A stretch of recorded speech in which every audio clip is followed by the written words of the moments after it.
Blessed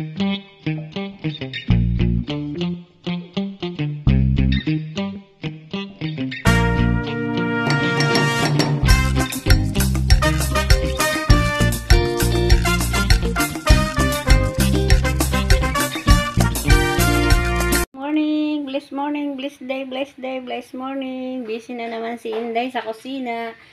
Ayan na naman yung lulutuin ko ngayong araw. Lulutuin ko to sa sibuyas. Sibuyas at bawang lang. Steam lang yan.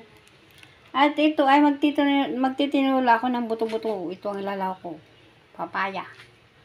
Ayun nga pala yung buto-buto. Kunti lang. Kaya amo yan, kaya ganyan lang kaunti. More gulay. Yan. I-ready ko na lahat, guys. Ang aking lulutuin. At habang nagre-ready ako, ay nagluluto na naman ako ng pagkain ng alaga ko. Ay. Pang 3 weeks ng alaga ko, guys, na naman ito. Ito ay yung Moar. Taingan daga. Inaalmusal niya to. Everyday niya almusal yan. Nilalako ka ng mga gatas. Yan ay aking ibinilender, ang taingan daga. Kung tawagin sa Taiwan ay Moar. Yan. Niluluto ko lang yan sa mahinang apoy, guys. Yan. Ngayon ay maghihiwa muna ako ng karni. At lilinisin ko yan. Binababad ko yan sa guys, sa tubig na may asin para yung mga uod na maliliit ay kumawala. Lumalabas kasi yung mauod na maliliit pag ibinabad mo sa asin. Ayan. Ayan, magre-ready na muna ako, guys. Papaya. Yung maliit na papaya, nalinis ko na, hihiwain ko na lang yan. Yan. At syempre, nalinis ko na din yung, huachay. Broccoli. Yan. Babad ko lang yan sa tubig na may asin para mawala yung mga uod. At mayroon na naman akong isda na ano ba tong isda na to. Actually, guys, ito yung maalat yung dinaing. Ayan yung tira ko kahapon na iniluto. Iluluto ko ulit ngayon. Ganun sila katipid. Unti-unti lang ang pagluluto. Yan. Yung lulutuin ko para sa tanghalian namin, ipiprite ko na lang yan. Ang isdang sutaw Sutaw pinakang mura. Dalawa ay 42 pesos. $42 pala. 2 peraso. Ako yung mahal. Grabe ang mahal ngayon ng bilhin, no? Doble-doble ang mahal. Buti pa talaga yung mahal. As in, mahal-mahal. Ako lang ang walang nagmamahal. Agoy-agoy. At ayan naman ang katapat ng aking ipipritong isda. Naglalaga ako ng balatong para sa pritong isda namin para sa tanghalian. Alam. Libre ko na yung aking kaibigan kasi yung sweldo niya ay not enough kasi lagi siyang maraming utang sa Pilipinas na binabayaran. Kaya ayan, kung sino may pera siyang bibili dapat, diba? O, ganun lang yun. Ayan na, guys, nahiwa ko ng karne. Ayan, hiniwa ko yan ng pinong-pinong. Manipis na manipis, hindi naman pino. Iba yung manipis kaysa sa pino. Ang manipis ay yung manipis. Ang pino ay parang giniling. Ganun yun. At ito nga yung, yung papaya na hiniwa ko. Ang ginawa ko, nilagyan ko ng asin para pagkatapos maya-maya hugasan ko yan. Gusto ko lang matanggal yung pait-pait. Para pag nagluto ako ng sabaw, masarap yung lasa ng sabaw nila. Yan. At di ko pa nahihiwa yung mga sibuyas. Ayan yung sibuyas, ilalaw ko dun sa karne. Ayan. At syempre, ito yung karne na ilalaw ko dun sa papaya. Pinapakuluan ko yan para matanggal yung mga scab. Yung maruming dugo-dugo na yun. Tatapon natin yan. At pagkakulo niyan, hugasan pa natin yan ng hugas na hugas. Tapos, yun na, mag-umpisa na ako maglaga ng kanilang sabaw.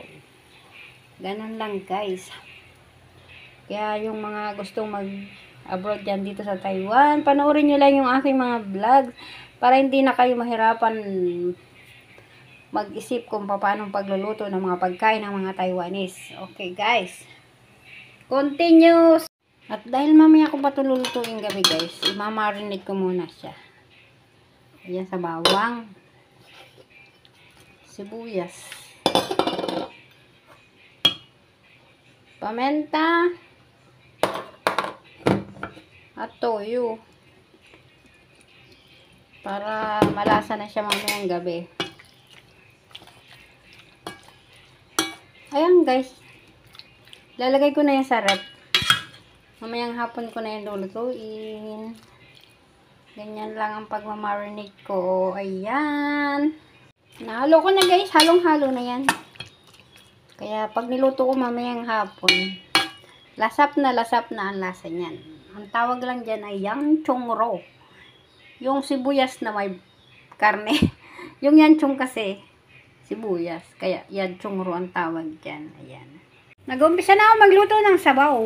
Ang tawag sa sabaw ay tang. Actually guys, ang tawag dyan, ang tawag dito ng Taiwanese ay tang. Ayan.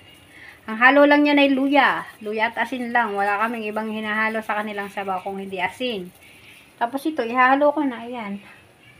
Pagluto na, huli na. O, diba? Ganun lang kasimple yung pagluluto ng sabaw nila. Ayan. Mukhang maluluto na yung ano ko, guys. Mukhang maluluto na yung aking papayatang. Mabango siya, guys. Sarap niyo.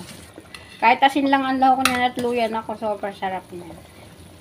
Ayan. At kasabay niyan, guys, nagluluto din ako ng balatong. Ay, ito sa kabila. Ayun. Para sa amin naman yan ang kasama ko, balatong. At ang ihahalo ko sa balatong ay itong litos. Wala akong may halong gulay, kaya litos na lang ihahalo ko sa balatong. Para sa amin yan ang aking kasama. Para healthy laging kinakain namin yan. At ito nga pala guys yung lulutuin ko para sa gabi. Kailangan kasi laging may green vegetable. Ayan. Pechay na naman. Walang iba. O, ayan.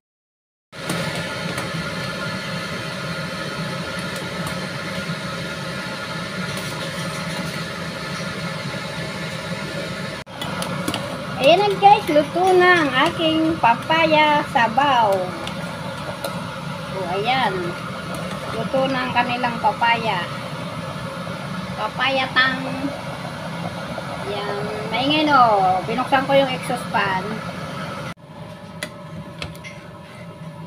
Ayan. Luto ng balatong guys na may litos. Actually, kompleto ricado yan guys. May karne yan. Tapos yan may litos. So, ayan. Kung paano pagluto ng healthy balatong, kailangan lalagyan nyo ng gulay. Not only balatong, with gulay also, di ba? Guys, mag-umpisa na tayo magluto, guys. Ayan. Ito na natin ang karne. Masarap na to, guys. Kasi ito ay na-marinate na. Actually, wala naman ko ibang ilalaw ko dyan. Sibuyas lang talaga. Kasi na-marinate na yun sa toyo, bawang, sibuyas, at saka paminta. Okay, tatakpan ko muna para makati yung sabaw. Tapos saka ko uli dadagdagan ng ibang ricado. Yan na guys, narikaduhan ko na yan. Ilagyan ko yan ng ng alak, oyster sauce, saka ayan na yung bay leaf. Yan. Tapos yan na yung sibuyas, inihalo ko na din. Malapit nang maluto guys. Ayan na guys, ang dali-dali lang, diba? Napakasimpleng luto ng ulam pero sobrang sarap. Okay guys, takpan muna natin para lumambot ng lumambot. Luto na guys, ayan. Ang sarap may pag may bagong saing ka na kanin, ayan. Grabe, baka ubos mo 2 platong kanin pag yan ang ulam mo guys, sobrang sarap. Yan, magluluto naman ako ng iba. Hanguin ko na yan. Luto na siya. Ang sarap.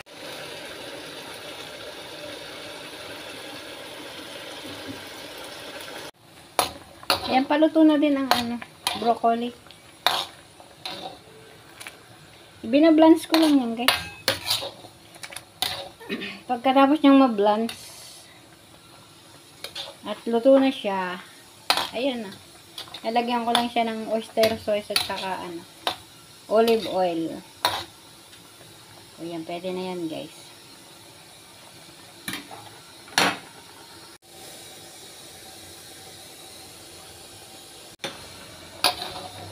Pwede na, blance lang yan, guys. Tapos ma-blance, lalagyan lang natin ng oyster sauce. Yan. Tapos olive oil. Ayan na, pwede na. Yan lang, guys, kasimpleng lutuin ng broccoli. Ayan. Ito na uli yung pechay. Kailangan namin laging may green vegetable kada kain. Ang ginis ako sa sa luya na pechay. Ayan. Katapon ng sabaw niyan, guys. Yung laman lang kukunin. Malapit nang maluto. At mayroon naman akong isda, yung kagaya ng kahapon na niluto ko. Kasi 4 lang yung niluto ko ngayon. Kahapon ngayon, 4 ulit. Pero ang sarap niya, guys. Talong ko. Yan, pwede nang akunin, guys. Iprito ko na naman uli ang isda na bilog-bilog. Galing na. Galing ng pagkakagawa. Kuntik nang malpasan doon sa mantika ang aking cellphone. Agoy-agoy. Ayan, naluto na, guys. Muntik na talagang malunod yung cellphone ko doon sa kawali na may mantika. At nako, guys, alam niyo ba, natansikan ako ng pagkarami-raming mantika sa braso. Uy, kawawa naman ako talaga. Ayan, luto na. Ahunin ko na siya talaga. Ako, yun yung isda na nagpahirap sa akin na tinalsik-talsikan ako ng mantika. Ito yung green vegetable pechay. Ang broccoli, blanched broccoli. Yan chongro. Yung baboy na may sibuyas. Ayan, nag-separate ako ng kaunti kasi yan lang ang ulamin namin. At yun ang itatabi ko. Ayan. At saka meron nga pala kaming tokwa. Ayan, tokwa na pinirito. So, ayan, guys, ang ulam namin ngayong hapon. Ayan, at yun yung niluto ko kanina, Pagkain ng alaga ko for 3 weeks yan. Pinalalamig ko, tapos isaling yan sa mga bottle. Ayan. Tapos yun yung sabaw. Isang puno dun. Di ko na binuksan. Kasi lalamig. Ayan. Thank you for watching, guys. Ayan na. Sana marami kayong natutunan dito. Ayan. Kung kayo ay may balak mag-abroad sa bansang Taiwan, panoorin nyo lang palagi yung aking niluluto para magkaroon kayo ng idea kung paano magluto ng mga Taiwanese food. Salamat! Salamat! God bless!